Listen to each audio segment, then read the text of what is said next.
আমি কোনোদিন ভাবতে পারিনি যে আমার ছোটোবেলার যে শিক্ষক ওনাকে আজকে আমি কাছে পাবো। প্লাস আমি পাঠ্য কলেজে পড়েছি, আমার স্যার রয়েছে স্যার, এত কাছের থেকে যে পাবো আমাকে মানে এত আনন্দিত আজকে বলে সেটা আমি এক্সপ্রেস করতে পারবো না সেটা।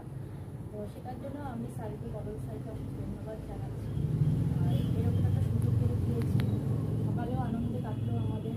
এখনও যে স্যার ফোন করলো তখন থেকে একটা ভিতরে যেন সেই আনন্দ যে আরও শিক্ষকের সঙ্গে দেখা হবে, একসাথে হবে।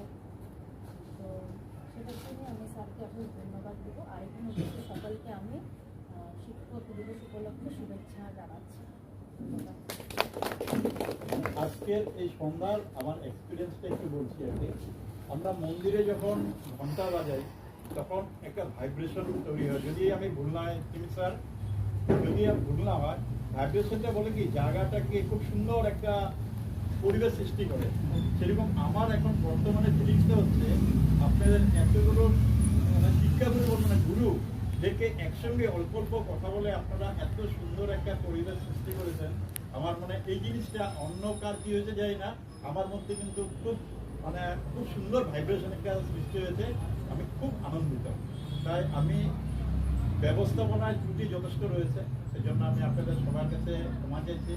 অনেক কিছু করার ইচ্ছা থাকলেও হয়তো বিভিন্ন কারণে হয়তো হওয়া সম্ভব হয় না। তো আশা রাখবো আগামী বছরগুলোতে যেন এই দিনগুলো আপনাদেরকে যাতে আমন্ত্রণ করতে পারি, এবং আপনারা সবাই যদি এখানে পদধূলি দেন তবে আমরা খুবই উপকৃত হব। বিশেষ করে যারা যারা সিনিয়র আছেন ওনাদের ভগবানের কাছে আমি প্রার্থনা করি আগামী বছরগুলোতেও আপনারা খুব সুস্থ থাকেন, আর এরকমভাবে আমাদের সঙ্গে এসে আমাদের সবাইকে আশীর্বাদ দিয়ে আমাদের জীবনকে কৃতার্থ করেন।